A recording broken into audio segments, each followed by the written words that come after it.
Selamat pagi, perkenalkan nama saya Imade Andi Ardika, NPM 19711031, program studi D3 Produksi Tanaman Pangan Politeknik Negeri Lampung. Kali ini saya akan membahas tentang pengamatan penanaman secara tumpang sari dan secara monokultur dalam mata kuliah pengendalian hama terpadu. Jadi untuk teman-teman diperhatikan dan dicatat bila perlu. Baik, langsung saja ke materi. Apa itu pola tanam secara tumpang sari, pola tanam monokultur beserta hama, musuh alaminya, dan perbandingannya. Yang pertama yaitu pola tanam tumpang sari dengan tanaman edamame dan jagung. Tumpang sari adalah suatu bentuk pertanaman campuran atau polikultur berupa perlibatan dua jenis atau lebih tanaman pada satu area lahan tanam dalam waktu yang bersamaan.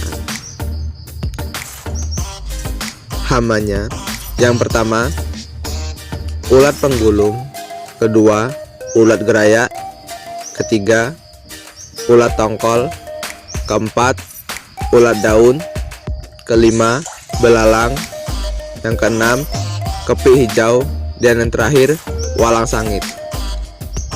Dan musuh alaminya yaitu yang pertama kumbang bulan, yang kedua semut hitam, dan yang terakhir kumbang koksi.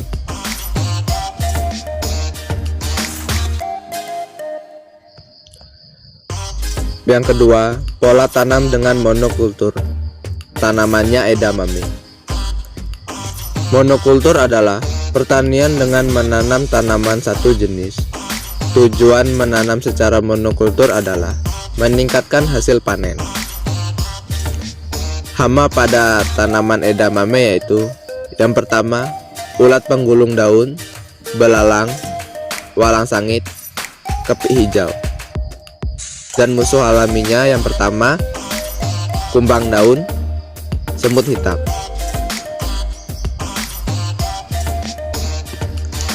Yang ketiga, perbandingan antara pola tanam tumpang sari dengan monokultur.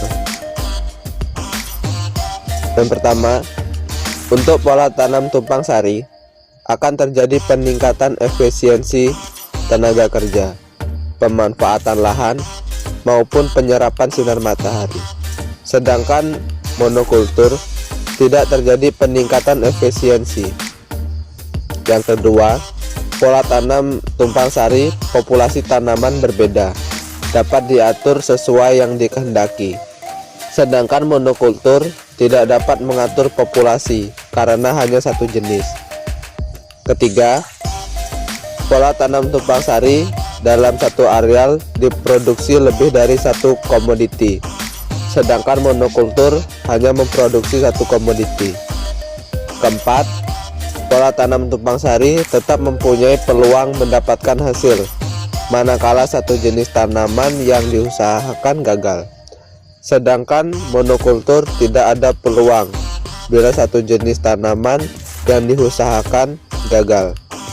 Yang terakhir, pola tanam tumpang sari, kombinasi beberapa jenis tanaman dapat menciptakan stabilitas biologis sehingga dapat menekan serangga, hama, dan penyakit, serta mempertahankan kelestarian sumber daya lahan dalam hal kesuburan tanah.